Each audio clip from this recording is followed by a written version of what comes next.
to the Feed You podcast, giving you the real scoop on raising your business to new heights. Expert education, inspiration, and motivation to fuel your purpose, your passion, and your profits. Here's your host, Elisa Connor.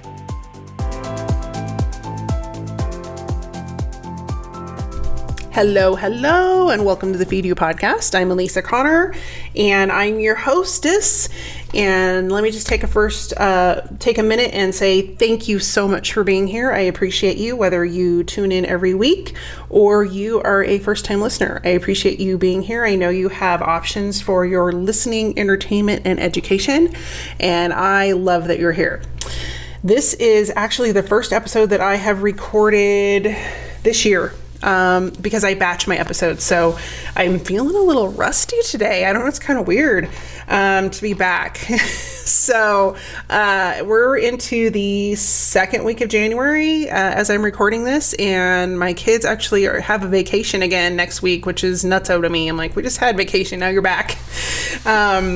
So I don't know about you guys, but that kind of throws me off. And I'm curious, like, how things are going in your business. Like, we're a couple weeks in, we're in the year 2020, which always kind of blows my mind a little bit when I say it out loud, because I'm like, what, 2020? That's like 100 years away. And I'm like, no, it's now. I don't know if anybody else feels that way, but I'm a little bit in denial about 2020 because it feels like it should totally be way off in the future. But anyway, I digress. So one of the things that I do every year, and I don't think I've talked about it before, but one of the things that I do every year, and you may or may not adopt the same practice, but I choose a word to focus on with intention each year at the beginning of the year. Last year, my word was flourish, and that was very intentionally chosen because of some big goals that I wanted to reach and some stepping out of my comfort zone. And one of those things was definitely getting on this podcast every week and sharing a little bit more about my personal story and also things that I'm learning along the way. So it was a great word. And this year, it was done intentionally, but not initially intentionally. But I have chosen two words because it seems to be the year of twos for me. And the reason that I chose two different words is that they walk hand in hand with them. And so you may be wondering, okay, so what does this have to do with today's topic, Elisa? Because we're talking about more joy, clients, and profit in our business. Well, it has everything to do with that when I tell you the words that I chose. And also it has everything to do with you, because the words you choose or the word you choose to focus on will direct your energy for your business. So without further ado, the words that I chose, the first one is alignment. And I've been working really hard with alignment probably for the last 2 to 3 months of last year and then also into this year. And by alignment, I mean I want all of my work, what I put out into the world, any kind of marketing, any kind of action, any kind of intention to be in alignment with my sole purpose for being here, my passion, my purpose, and the higher power that sent me here to accomplish things. I want to be completely in alignment with that. And so that higher power to me is God, but that could be spirit, it could be universe, it could be whatever you want to call it, that's bigger than us and is helping us to get ourselves out into the world and make a difference. So along with alignment, I had to choose, I did not. I chose the word impact because I really believe that when you are in alignment with why you're truly here, and what your true purpose is, you have the opportunity to create massive impact positively, both in your community and the people that you touch directly, but also people that you never even realized you were going to touch and change their life, which is my intention behind this podcast, is that I want to be able to offer you all the opportunity to make subtle changes in your business and in your life that cause monumental impact. And I'm going to dive into a little bit more about that in just a few minutes when we dig into this week's episode. But I want to give you a preface to the upcoming information you're going to hear from our sponsor in just a second. There's a slight change to the date that I'm going to be launching the Simple Marketing System program, and it's done very intentionally. So the commercial will say that it's launching this month. It's actually launching on February 2nd, which is just a couple days after the end of this month. But I chose that date, 2/2/2020, very intentionally. And so I just wanted to let you know that that is the date that it's launching. Everything else in the commercial is correct. You can go and find out more about the program and also get on the wait list at elisaconnor.com/SMS waitlist. Now, without further ado, let's take a minute and hear from our sponsor. Hey there, Elisa here. I wanted to thank you for a minute for tuning in every week, and I'm hoping that you're listening and learning and getting everything you can out of this podcast. But I'm wondering, do you listen every week and you learn something new and then you just go on about your day and never implement or execute? If you do, if that's you, you're not alone. You're like most typical business owners. You don't have time to figure out this marketing stuff on your own, which is why I'm creating the Simple Marketing System program to walk you through everything we talk about in this podcast and hold your hand as you go along.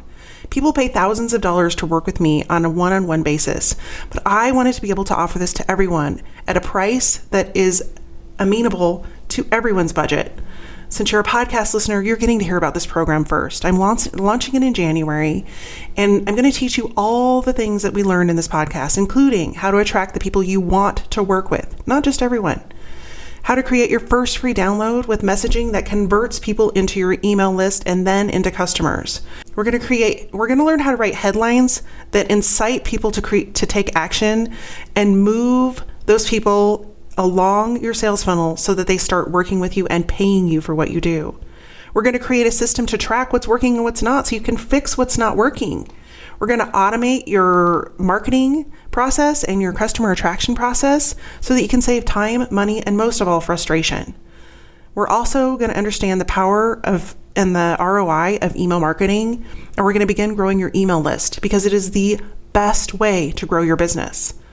And last but not least, I'm going to show you how to get more customers for your marketing dollars and save you time, money, and get you more leads and more sales.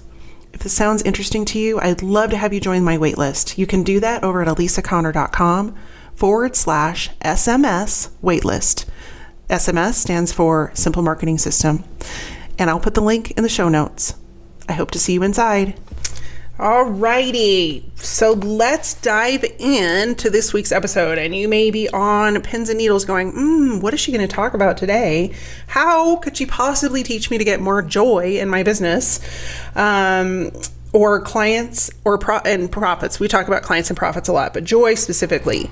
And the episode contents may surprise you a little bit because it's going to be counterintuitive to what you are normally told about being a business owner or an entrepreneur.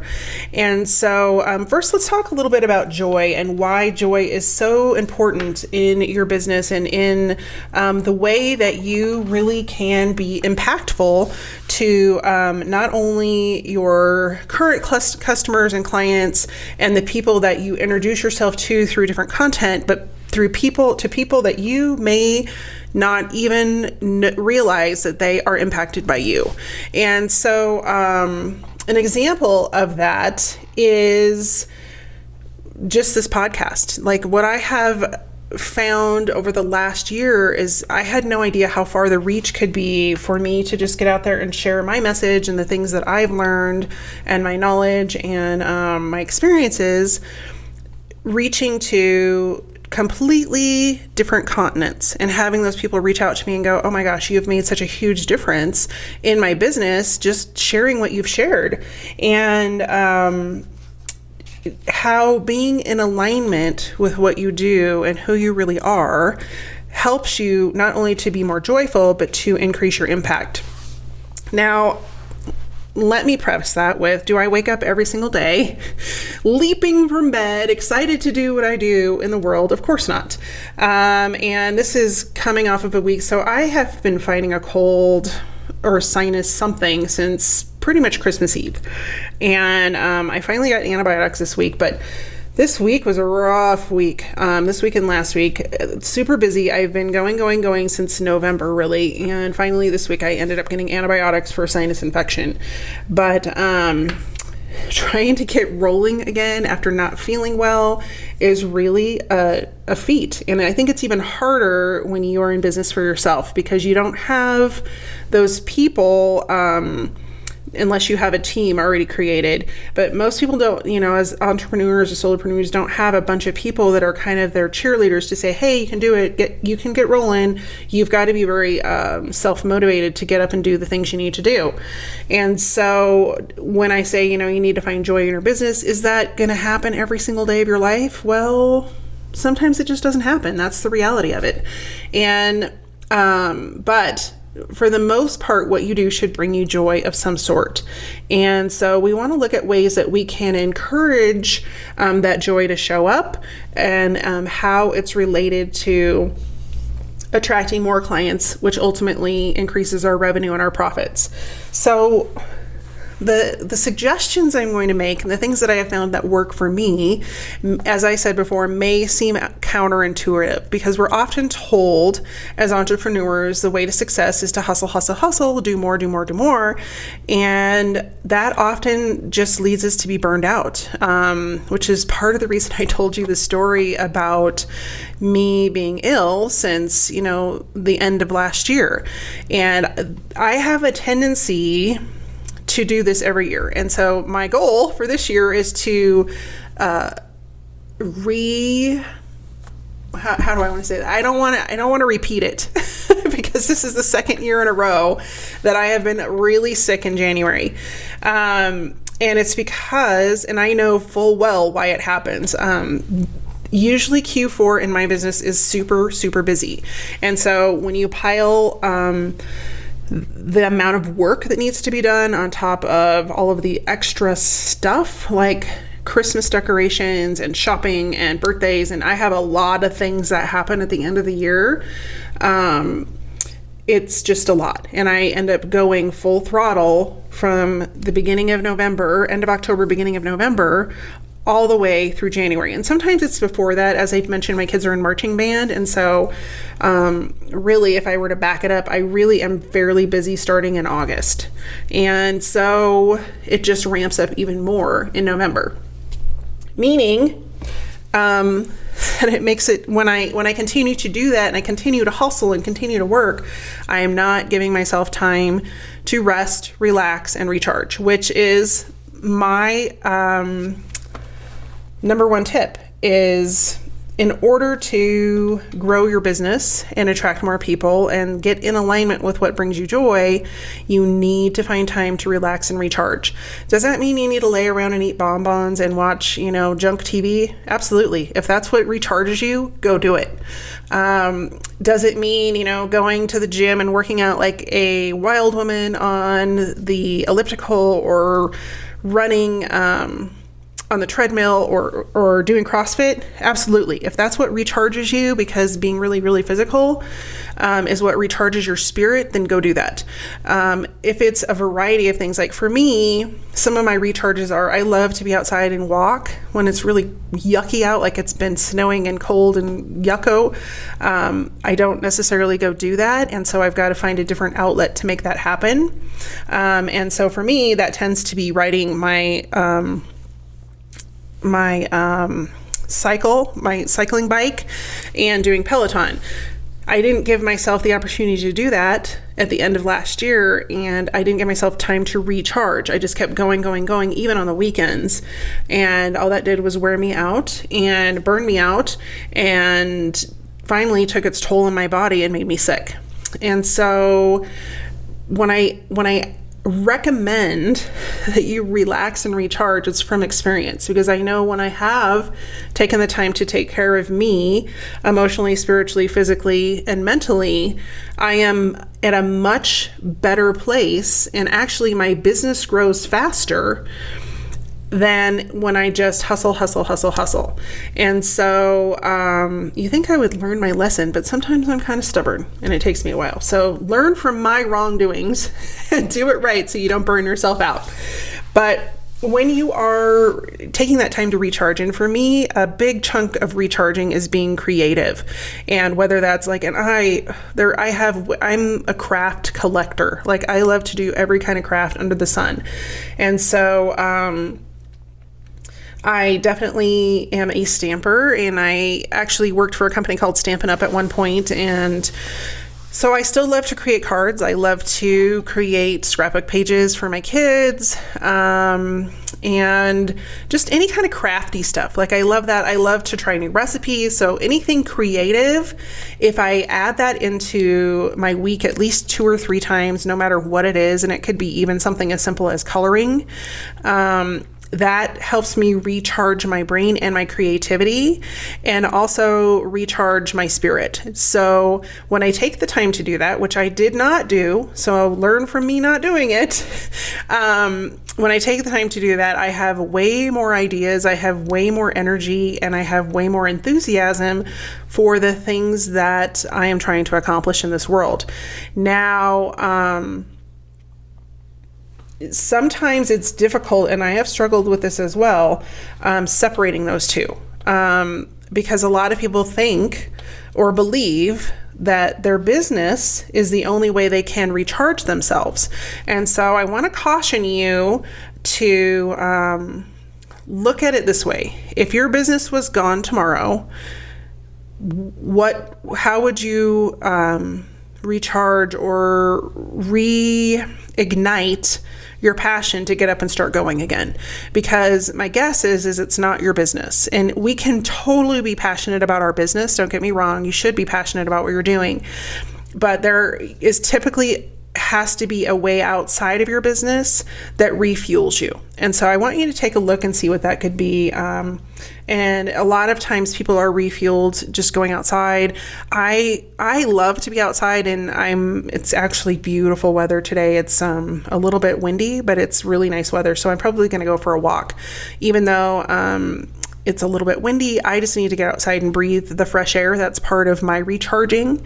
But so it could be getting outside. It could be, doing some vigorous exercise. It could be doing something creative. Whatever that is, I just want to encourage you to put that into your schedule on a regular basis.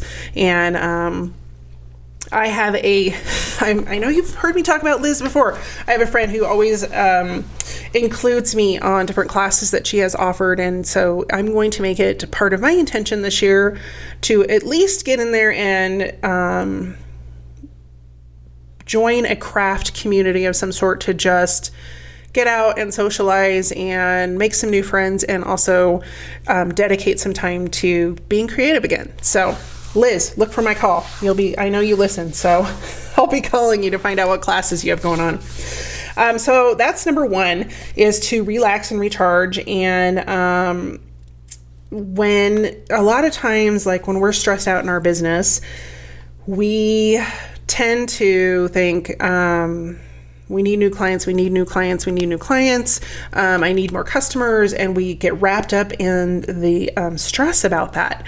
Well, I want to throw something out at you, and I know I've said this before, but what we focus on is where our attention goes, and where our attention goes, we get more of. And so if we can stop for a minute and look at, what's going on in our business and in our life that's stressing us out. Like if I would have stopped and said, in November, hey, I'm doing too much. You better take some time off and some downtime. My dad used to call it kickback time, or you're going to get sick again. Instead of just pushing myself, I probably could have avoided getting super sick for 3 or 4 weeks. And so instead of focusing on go all the time, next time I get into that habit, my intention is to stop, breathe, and ask. And when I say ask, it's to ask myself, what do I actually need to be doing that's best for me right now? And where do I need to be focusing my attention? Because where our attention goes is where our intention goes. So thinking about how you can stop kind of the hamster wheel the words are not coming today, folks. So like, I don't, my brain is just kind of, but the hamster wheel of, doing, and instead stop, take a breath and say, hey, what is it I really actually need to do right now in order to do a better job of what I'm doing? Because a lot of times that will be to relax and recharge. I wish you guys, I should start recording this when I record the podcast, because I make all these hand motions and stuff, and it's actually pretty hilarious when I'm looking at myself. You guys would probably find that pretty funny. So yes, there's hand motions, there's drawing with my hands. It's very kind of ridiculous, but maybe I'll do that. If you guys want to know, if you guys want me to record that, let me know over on the website or on the, probably the Facebook page. And I'll start recording these so you can see my crazy antics. Okay, so let's move on to the second step.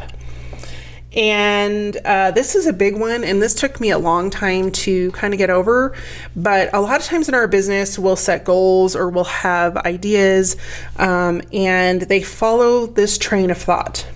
I'll be happy when my business is making 6 figures. I'll be happy when I have X number of clients. I'll be happy when I've reached success in my business. And that can be very vague.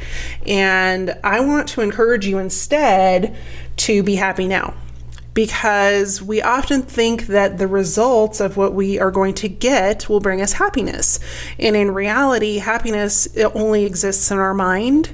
And the way that we find that happiness is by, 1, being grateful for what we already have now, but 2, realizing that we have control over our happiness. And control comes from taking 100% responsibility for everything in your life. Now, that may be a hard pill to swallow, and there are people out there that will not want to hear that, because they're like, well, what about this? I can't do that. I can't, be responsible for having cancer. Well, no, you can't be responsible for that. I mean, technically you can, because it's a lot of times lifestyle and choices that were made years and years before, but I don't want to go down that path. But what you can be responsible for in that scenario is your response. And there's a quote out there that says 98% of life is not what happens to you, but how you respond to what happens to you.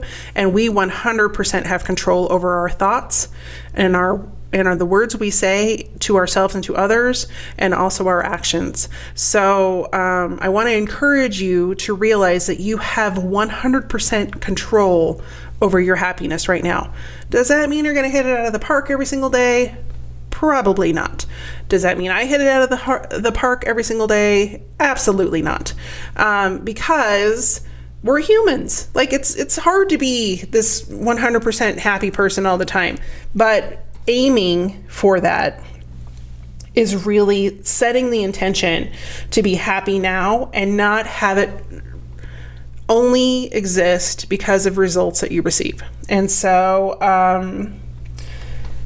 focusing on the little things that make you happy. And so maybe for me, that's making chocolate chip cookies this weekend, because I don't need a cookie, but I really love to bake. I really love baking, and my kids love to bake. And so it's now become not only something that I enjoy, but it's become a family activity, because they're like, oh, I want to do this, or I want to try that. And my oldest loves to watch cooking. I really need to look up this guy's show name, because I always refer to it and I don't know the real name, but it's like Cooking with Babish, but anyway, it's one of the YouTube guys, and he always finds recipes on there. He's like, hey mom, can we try this out? And I'm like, yeah, sure, dude. So, those little things that just bring a little spark of joy into your life, and focusing on those more and more so that they grow. Because again, what you focus on will grow, and where you put your attention, so goes your intention. So step number 2 for finding more joy in clients and profits is to get out of the mentality of you'll be happy when this or this happens. And when you're looking at that from a business perspective, and you're trying to attract more clients that are similar to what you have now, or maybe it's different than what you have now, don't focus on what you don't like. Focus instead on what you do like about the people that you get to work with and the things that you do with them that you really enjoy. And so there may be pieces of your business that you're like, oh, I have to do that. Like for me, I do not love accounting. I just don't love it. I will do it. I'm good at it, but getting it ready for my accountant every year is not my favorite. And I put it off and I just don't, it's just not my favorite thing to do. But instead of focusing on that, if I instead focus on, oh, you know what? I am so lucky that I get to do accounting because that means I made money this year. And that means that I had an increase over last year. And not only that, but the bigger impact is I get to help these people grow their business and change, things in their life, and you never know what that impact is. But the more you can focus on that or find out how you've impacted their business, the easier it is to grow the joy around that, and also bring to you more of that joy as you want it to appear in the future. Whether that's in similar clients or the work that you're doing, you want more of that, or whatever that looks like. So that's step number 2. Step number 3 is always to look for opportunities to serve and be of value to your audience.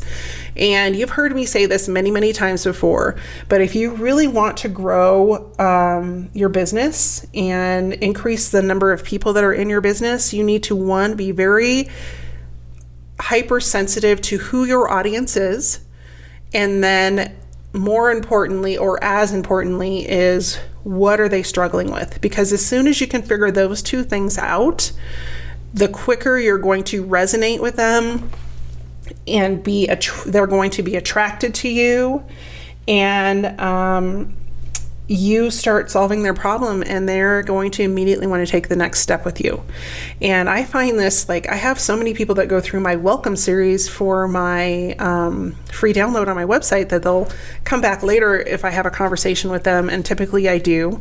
They'll come back and say, oh my gosh, your emails were like, you just were writing them directly to me. Like and I was like, that's because I have taken the time to get to know my clients and the people I want to serve. And does that mean I know them 100%? No.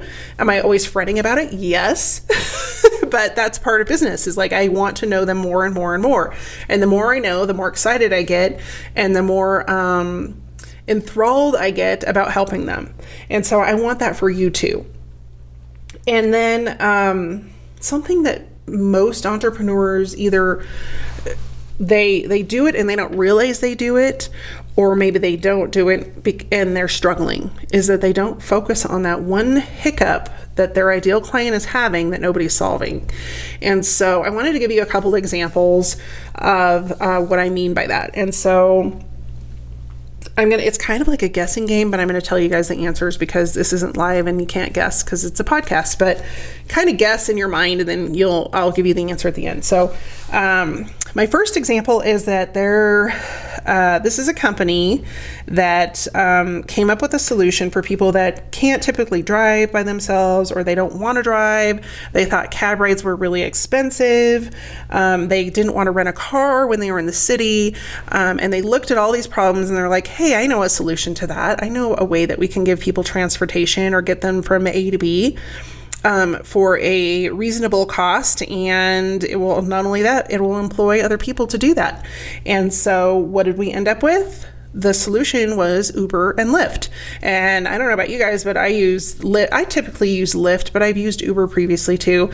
But it is in most of the country, and even most of the world, has become a phenomenon of ways to get to where you need to go, especially in cities. I know there are some more rural cities that it's not quite as prominent, but Uber and Lyft both looked at a problem that was going on in the world and that nobody was solving, and they came up with a solution. So I want you to think about how that could apply to your business and the people that you want to help. Like, how can you look outside of what's going on in your industry and the people that you want to help that isn't being solved, and how can you come up with a solution?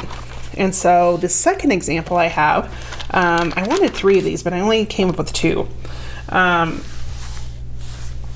But the second example I have is especially this time of year. A lot of people are wanting to lose weight, go on a diet, and change their physical appearance in some way. They don't have time to track their food. They don't understand the point system. They don't want to go to meetings. They feel kind of ashamed, but they know they need help. They probably need some hand holding, and they needed a system that was easy, they could take on the go, and that they could have access to when they had time for it.